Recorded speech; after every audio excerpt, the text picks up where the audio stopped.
Hola amigos, muy buenas tardes. Estamos aquí transmitiendo la nueva cápsula de esta semana de Rosas Boys y Asociados. El día de hoy vamos a hablar de las facultades de las autoridades fiscales y su injerencia en las empresas, ¿no? Como cualquier empresa, más bien como cualquier empresa o como cualquier persona física, cualquier persona que tenga una actividad económica en este país está sujeto a una serie de visitas de verificación, de requerimientos, de solicitudes por parte de las autoridades fiscales. Les recuerdo que este programa habla solo sobre tópicos fiscales, le llamamos de todo un poco. Y les recuerdo, gracias Ángel, les recuerdo que estamos transmitiendo, estamos transmitiendo desde la Bici Roja, que está situada en la 16 Poniente, número 110, de la ciudad de Puebla. Amablemente nos prestan estas instalaciones, pero miren, hoy se dio la casualidad que Ángel me trajo aquí un expreso. Hola Ángel, ¿cómo estás? Está muy bien, muchas gracias, buenas tardes. Y pues bueno, gracias por esta... No, gracias a ustedes porque nos dan oportunidad. No, tenemos detenida afuera, está cerrada la cafetería y las colas de gente están esperando a pasar, pero bueno, no nos va a quitar más que un poco de tiempo. Platícanos, Ángel. Pues bueno, más que nada, antes quiero hacerles una invitación a que nos visiten en las instalaciones. Estamos ubicados en la 16 Poniente, número 110. Y pues igual aquí intentamos atender a nuestro público con los mejores productos, tratarlos de la manera más atenta y ofrecer este producto de calidad. Batería, tenemos capuchinos emparedados. Pero a ver, platícanos, ¿tú qué haces aquí? Nada, aparte de no hacer nada, ¿qué haces? Bueno, yo aquí desempeño el rol de barista, también checamos un poco la calidad del producto que se sirva correctamente y pues que nuestros productos siempre sean frescos, checar que nunca esté tan quemado nuestro café, dar un producto de calidad. ¿Y qué horario tiene?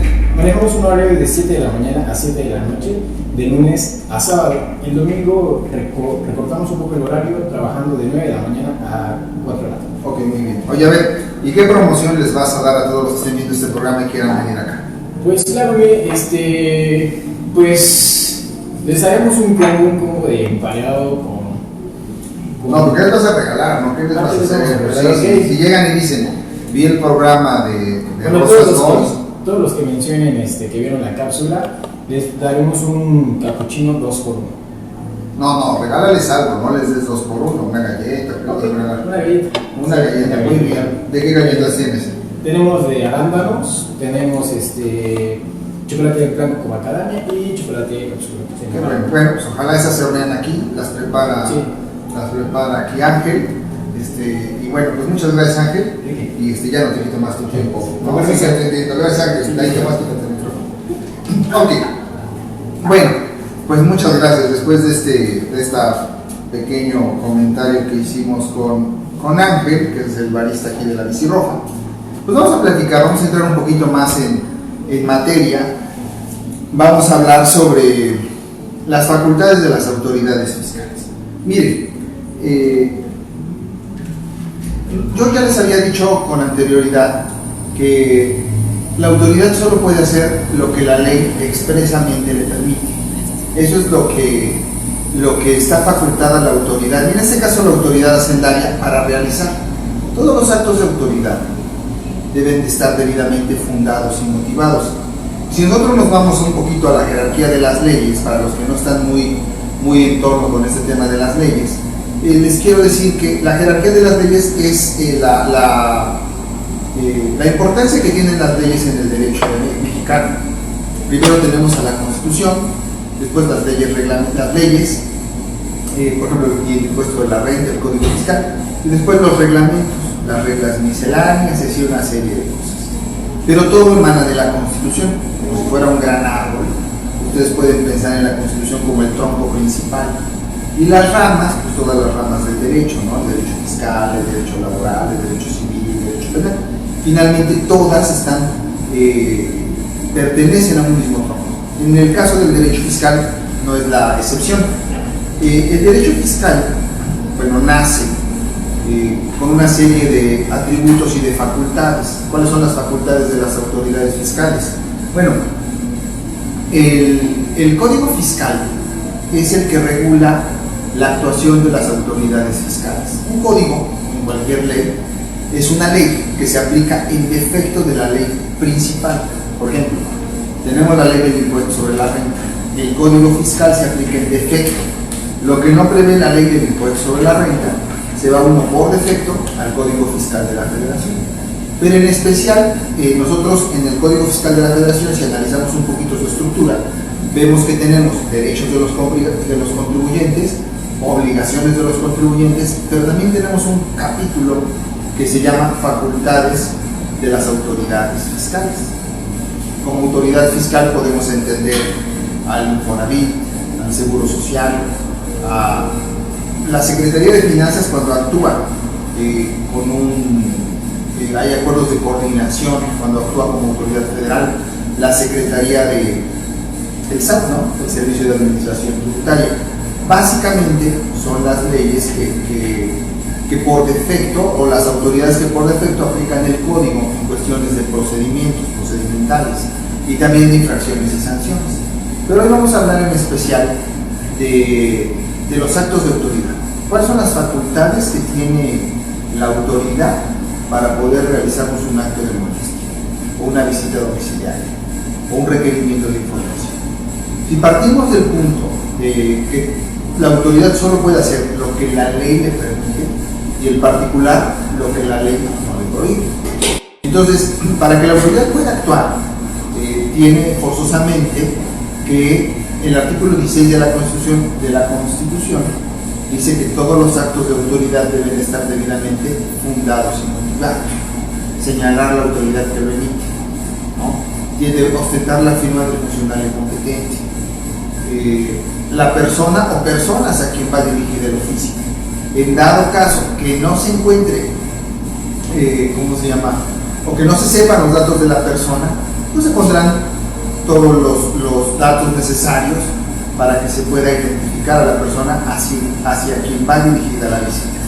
En otra cápsula hablaremos, por ejemplo, de las visitas domiciliarias, ¿no? Pero ahorita vamos a ver en general cuáles son los actos que la autoridad nos puede ejercitar o ejecutar en nuestro domicilio.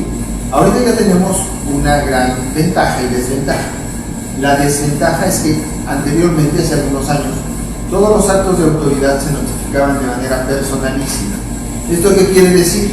Que venía una persona por parte del Servicio de Administración Tributaria, o por parte del IMSS, por parte del Infonavit, y venía al domicilio del contribuyente, se identificaban, si no estaba el contribuyente dejaban un citatorio, y al día siguiente, con quien estuviera, o en su defecto con un vecino, notificaban el acto que tendrían que darnos a conocer.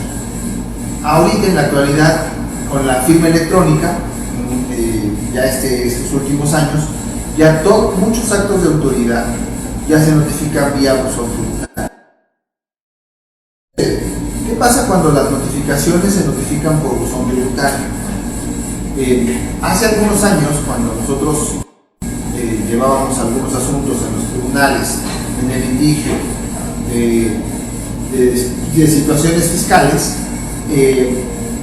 nos dábamos cuenta que, bueno, no nos dábamos cuenta, era un tema muy recurrido,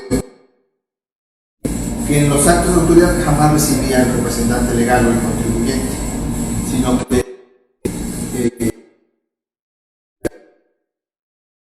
entonces no se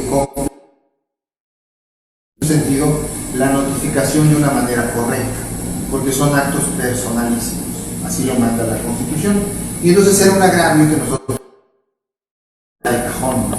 Pero actualmente con las notificaciones vía un elemento que ya no se puede impugnar, alegar que el contribuyente no tenía conocimiento, porque la firma electrónica hace las veces de la firma autógrafa.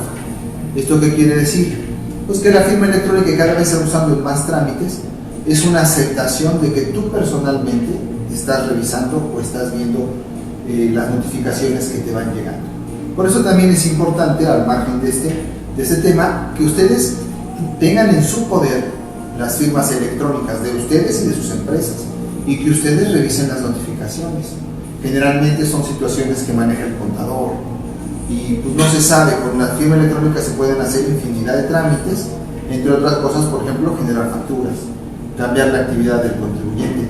Ya cada vez se va menos a la Secretaría, al Servicio de Administración Tributaria, a realizar trámites, porque ya todo se pueden hacer vía buzón tributario. Pero bueno, aún así,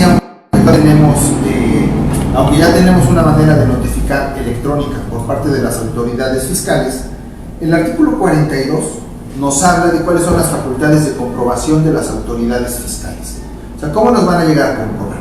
Y ahorita, al final de que le demos lectura a no al artículo, sino a las formas, a las facultades que tiene la autoridad para fiscalizar, vamos a hablar de las invitaciones, que también es un tema muy recurrente. Por lo menos aquí en Puebla, la Secretaría de Finanzas a veces nos manda invitaciones para verificar el cumplimiento del impuesto estatal sobre las remuneraciones al trabajo personal. Pero vamos a hablar un poquito sobre el tema. Incluso hay una tesis, no es muy antigua, de la Suprema Corte de Justicia. Vamos a ver si es jurisprudencia, no recuerdo ahorita, pero es muy importante leerla. Miren, yo les voy a platicar. Todos los actos de autoridad legalmente notificados o ilegalmente notificados, nosotros como abogados les decimos que engendran derecho. ¿Esto qué quiere decir? Que es como un embrión, se va madurando hasta que llega al estado de madurez, y entonces nace una obligación. Hay varias obligaciones. Entonces, cuando nosotros nos notifican un acto, cualquier acto de autoridad que esté debidamente notificado o indebidamente notificado, va a tener una consecuencia jurídica, siempre. Y entonces nos tiene que marcar la autoridad cuál es el plazo para contestar esta obligación.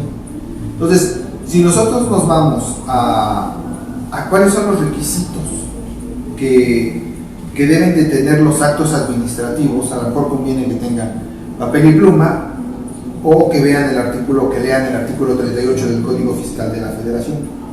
Incluso los que se manifiestan, los que se notifican de manera electrónica. Cualquier documento que la autoridad fiscal notifica debe de, aquí dice el artículo 38, constar por escrito, en documento impreso o digital. Cuando habla de digital se refiere al que notifican vía buzón tributario, que es como recibir un mail. El segundo requisito es señalar la autoridad que lo emite: Instituto Mexicano del Seguro Social, Servicio de Administración Tributaria, Infonavit, ¿no? Tercero, señalar lugar y fecha de emisión: Puebla, a 7 de febrero del año 2020. La fracción cuarta es estar fundado y motivado, y expresar la resolución, objeto o propósito de que se trata. Se puede hablar mucho de la fundamentación y de la motivación. Incluso es algún agravio que se puede invocar o se puede poner en una demanda cuando estamos haciendo una demanda o un recurso diciendo que está indebidamente fundado y motivado. Pero fundar, así a manera lisa y llana, para todos los que nos escuchan y que no son más ni abogados ni contadores tributarios, fundar es poner el articulado o los artículos por los cuales la autoridad tiene competencia y cuáles son los artículos de lo que nos van a revisar, porque acuérdense que la autoridad solo puede hacer lo que la ley les permite. Y motivar, es decir, la razón por la cual nos van a revisar. Fundamental es decir, oye, con fundamento en el artículo 44 fracción segunda, 46 fracción primera del Código Fiscal de la Federación, venimos a realizar una visita domiciliaria.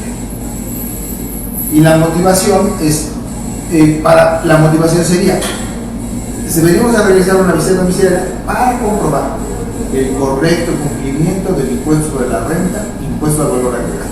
Esa es la motivación. Fundamental es el artículo motivar es la causa por la cual la autoridad nos llega a hacer la revisión. Es un requisito de todos los actos administrativos. Después dice la fracción quinta, ostentar la firma del funcionario competente. En el caso de resoluciones administrativas que consten en documentos digitales, deberán contener la firma electrónica avanzada del funcionario competente, la que tendrá el mismo valor que la firma autógrafa. ¿Esto qué quiere decir?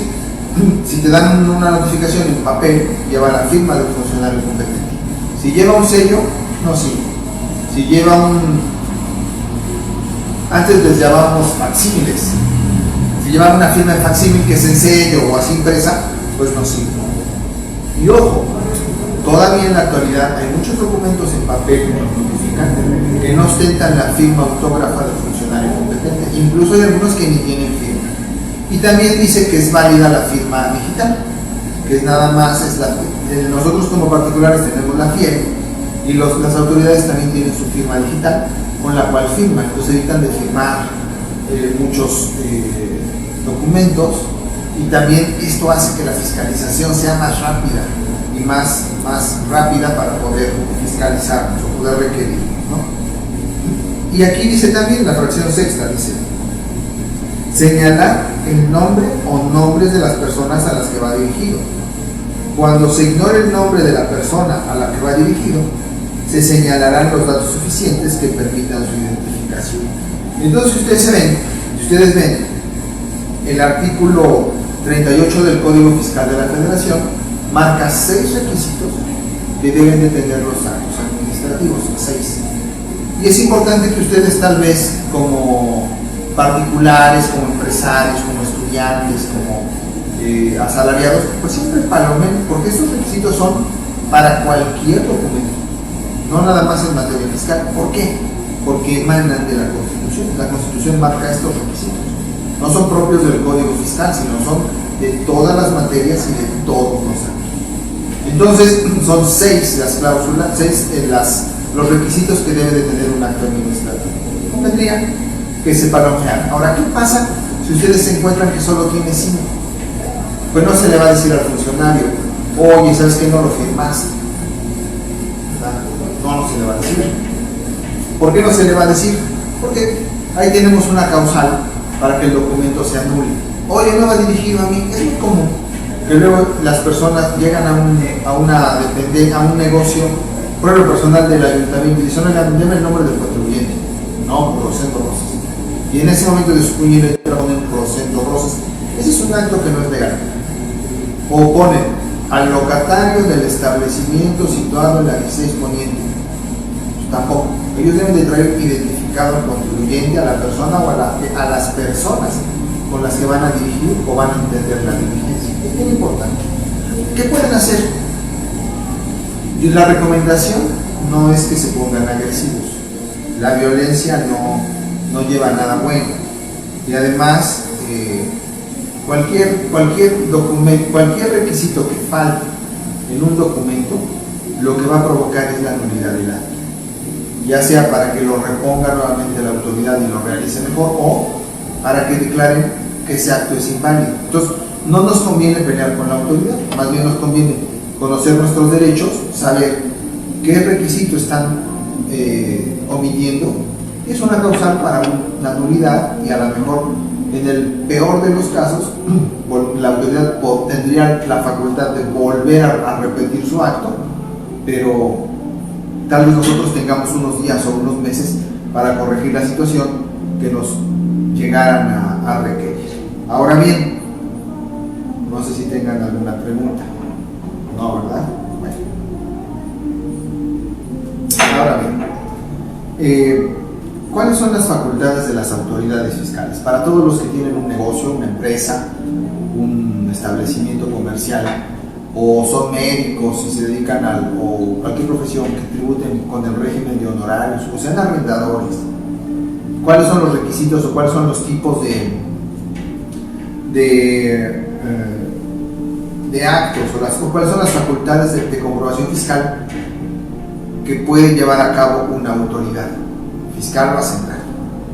Bueno, lo primero que puede hacer la autoridad es rectificar los errores aritméticos. y marcar la omisión que se trate. Después, la autoridad también puede requerir la contabilidad para su revisión. La autoridad requiere la contabilidad para su revisión con dos actos. Uno que se llama visitas domiciliarias, que es cuando la autoridad llega al domicilio y se instala como si fuera un empleado más. Y las otras que les llaman revisiones de gabinete. La autoridad mediante un oficio, te entrega un oficio y te dice: yo quiero que lleves a las oficinas de servicios de administración tributaria la siguiente información correspondiente al ejercicio de 2018. Y nos dan 15 días para que llevemos la documentación al domicilio del contribuyente. En el caso de la visita domiciliaria, la autoridad llega, te entrega un oficio, tú ves que es una visita domiciliaria. Si el contribuyente se encuentra en ese momento inicia, y si no está el contribuyente o representante legal, dejan un citatorio para que al día hábil siguiente, con quien esté, lo notifique, ¿sí? También, esto ya no se usa mucho para las medianas y pequeñas empresas, la revisión de dictámenes de contadores públicos.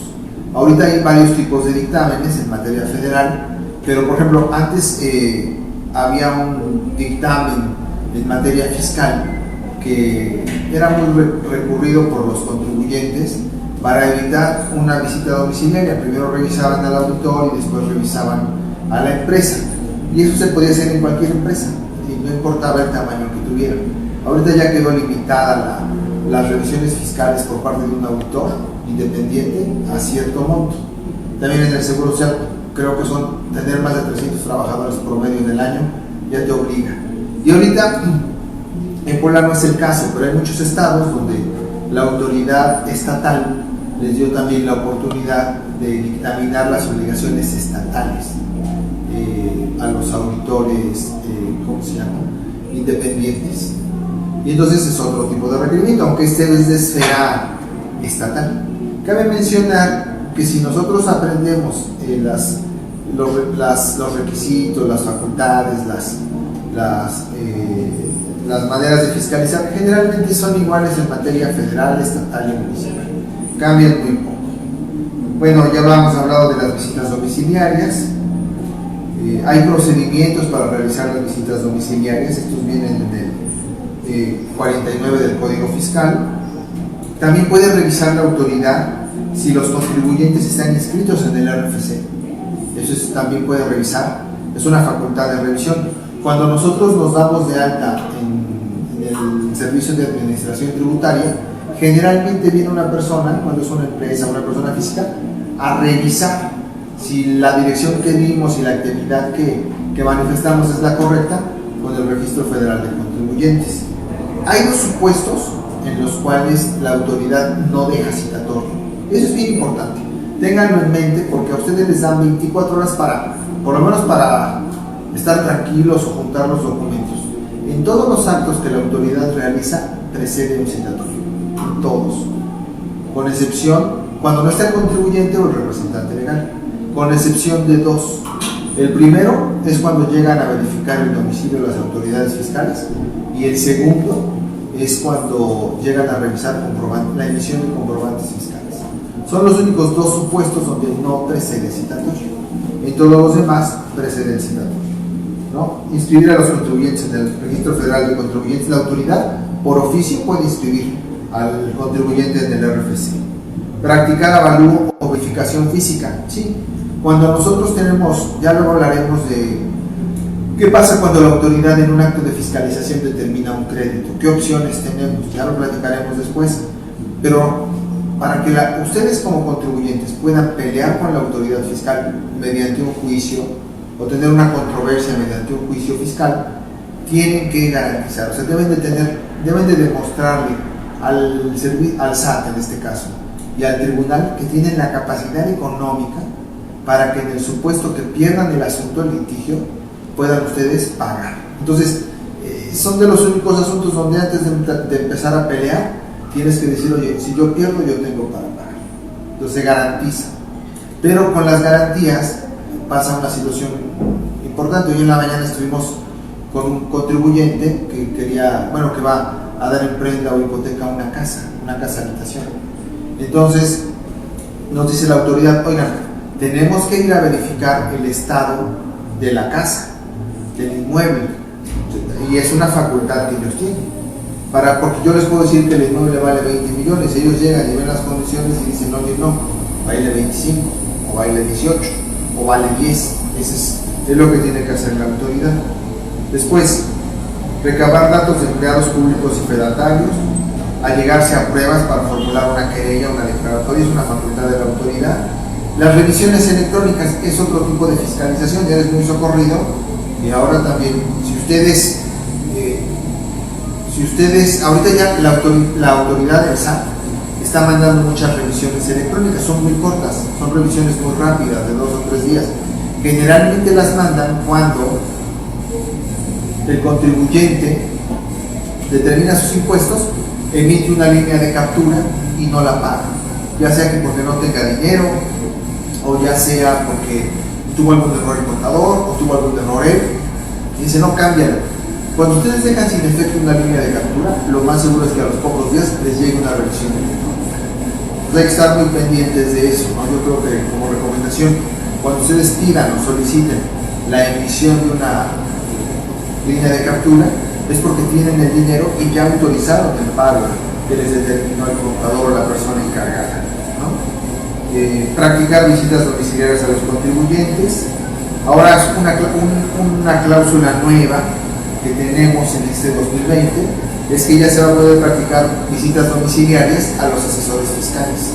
Ya también platicaremos más adelante sobre este nuevo esquema, que es que los asesores fiscales ya deben darse de alta en la Secretaría como asesores, deben de presentar unas declaraciones, deben de tener los documentos y sus papeles de trabajo. Porque bueno, yo le digo a mi hermano que todos son buenos asesores hasta que no llega la autoridad fiscal a hacer una auditoría. Entonces, todos son fiscalistas, todos son excelentes asesores fiscales, todo el mundo dice, no, tu contador tiene un criterio muy prudente, es que la Suprema Corte dice, sí, el tema es que si la autoridad no te revisa no pasa nada, pero si la autoridad te revisa y no puede sustentar de una manera correcta el asesor su propuesta o su, ¿cómo se llama? Sí, su propuesta o su planeación, pues lo que va a pasar es que el crédito te lo vas a tener que traer tú. Entonces ahí hay que tener mucho cuidado, ¿no? También disminución de pérdidas fiscales, la autoridad puede revisar las pérdidas fiscales, las devoluciones de IVA también,